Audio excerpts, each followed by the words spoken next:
Hello dear aspirants, very warm welcome to Bodhisattva PCS. मुझे आशा है आप सब लोग अच्छे होंगे और अपने प्रिपरेशन में दिलो जान से लगे होंगे, जो कि आपका मूल कर्तव्य है।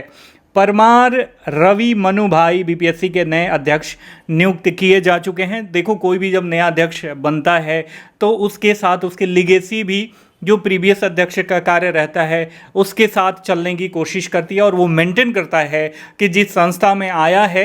और अंततः तो आप सबको पता होगा कि अध्यक्ष लास्ट मोमेंट पे लोग बनते हैं अपनी सर्विस पीरियड के, तो लोगों की ये कोशिश रहती है कि वो कुछ अच्छा करके जाएं, ताकि यदि कार्यकाल के दौरान जो प्रीवियस कार्यकाल रहा है यदि कोई दाग धब्बा भी लगा हो तो उसके दामन से छूट जाए और लोग जो है अच्छे नज़रिए से उनके कार्यकाल को, अनंतिम कार्यकाल को देखने की कोशिश करें।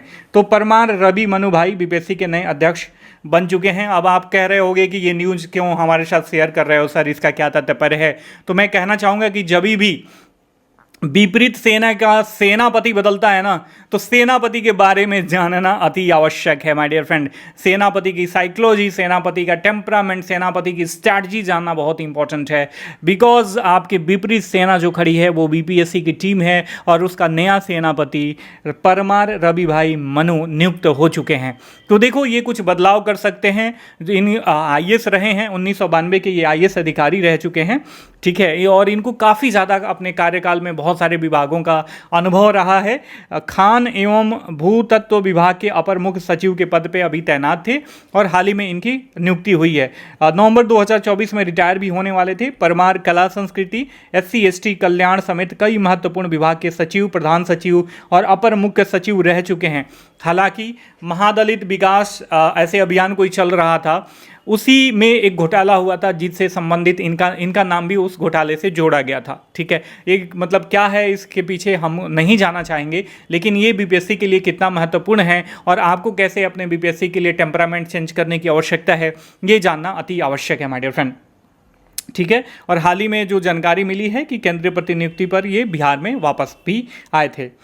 अब ये बात तो हो गई कि आपके जो बीपीएससी के नए चेयरमैन साहब हैं रवि मनु भाई, इनकी नियुक्ति हुई है। इससे संबंधित जो बीपीएससी का या जो भी राज्य लोक सेवा आयोग का अध्यक्ष होते हैं, सदस्य होते हैं, उनकी नियुक्ति प्रतिनियुक्ति कैसे होती है, कितने साल तक वो कार्यरत रह सकते हैं वगैरह वगैरह, ये जानना काफ़ी इंपॉर्टेंट है। तो पहले ये important facts which is quite important for preliminary examination देख लेते हैं। उसके बाद आगे की स्टडी 70 बीपीएससी के लिए क्या क्या चेंजेस हो सकते हैं उसके बारे में हम चर्चा करेंगे। देखो, आप सबको पता होगा, यदि आपने सीरियसली पढ़ा होगा तो भारत के संविधान के भाग 14 के तहत जो है 315 से 323 में राज्य लोक सेवा आयोग की शक्तियों, सदस्यों की नियुक्ति और उनकी बर्खास्तगी आदि की बात करी गई है, उसका उल्लेख करा गया है। राज्य लोक सेवा आयोग की नियुक्ति और सदस्यों की नियुक्ति जो है, अध्यक्ष और सदस्यों की नियुक्ति राज्य के राज्यपाल के द्वारा की जा सकती है, की जा सकती है नहीं। देखो, और यहाँ से प्रश्न पूछा जा सकता है क्योंकि बीपीएससी के नए अध्यक्ष बने हैं तो इनकी नियुक्ति कौन करेगा? राज्यपाल करेगा, ठीक है। वहीं यदि संयुक्त लोक सेवा आयोग के अध्यक्ष और सदस्यों की बात करें तो इनकी नियुक्ति भारत के राष्ट्रपति के द्वारा होती है माय डियर फ्रेंड। अब आपके दिमाग में दो क्वेश्चन क्लिक कर रहे होंगे। पहला कि जब राज्य लोक सेवा आयोग की नियुक्ति, अध्यक्ष की और सदस्यों की नियुक्ति होती है तो भैया राज्यपाल करता है, संयुक्त राज्य लोक सेवा आयोग की नियुक्ति में राष्ट्रपति कहां से आ गए? महामहिम राष्ट्रपति आपके कहां से आ गए? तो मैं बताना चाहूंगा, जब बात संयुक्त की आ जाती है तो ये संघवाद से रिलेटेड मुद्दा हो जाता है, फेडरलिज्म से रिलेटेड मुद्दा हो जाता है, तो किसी राज्य स्पेसिफिक का नहीं रहता। तो केंद्र इसे हैंडल करने की कोशिश करता है, राष्ट्रपति इसे हैंडल करने की कोशिश करता है माय डियर फ्रेंड, ठीक है। वहीं संघ लोक सेवा आयोग के अध्यक्ष और सदस्यों की नियुक्ति भारत के राष्ट्रपति के द्वारा की जाती है।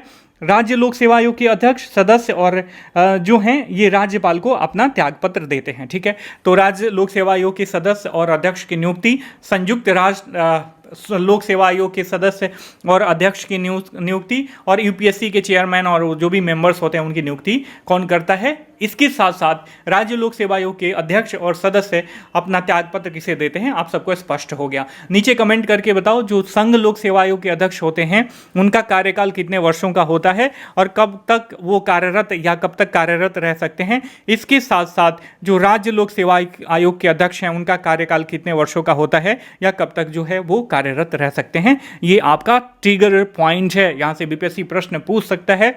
तो mind it my dear friend, ठीक है। अब आगे की स्ट्रेटजी के बारे में मैं ये बताना चाहूँगा कि एनालिटिकल और फैक्चुअल स्ट्रेटजी आपकी काफ़ी इंपॉर्टेंट है। मेंस ओरिएंटेड पढ़ो और उसमें जो चीज़ें आ रही हैं फैक्चुअल चीज़ें, यदि आपको लग रहा है यहाँ से प्रीलिम्स में क्वेश्चन पूछ सकता है या कुछ ऐसे पॉइंट है जहाँ से आपको ये लग रहा है कि यहाँ से मेंस में या सॉरी प्रीलिम्स में भी एनालिटिकल तरीके से प्रश्न पूछे जा सकते हैं, स्टेटमेंट वाला जो प्रश्न पूछा जा रहा है as per the new trend of BPSC, तो उनको ऐसे प्रिपेयर करके आप चलते रहो totally based on pure NCERT content and weekly current affairs. हमारा टेस्ट सीरीज चल रहा है for 70 BPSC pre examination and mains examination my dear friend. If you join to our test series then you can call and WhatsApp on 97-170-58-805। इस पे call कीजिए, WhatsApp कीजिए, miss call कीजिए, हम आपको कॉल बैक करवाएंगे और हमसे जुड़ के आप अपने प्रिपरेशन का पेस और स्टैंडर्ड दोनों मेंटेन कीजिए। सफलता का द्वार जो है अपने लिए खोल लीजिए माय डियर फ्रेंड। मिलते हैं अगले वीडियो लेक्चर में, तब तक के लिए साइनिंग ऑफ, टेक केयर, जय हिंद, जय भारत।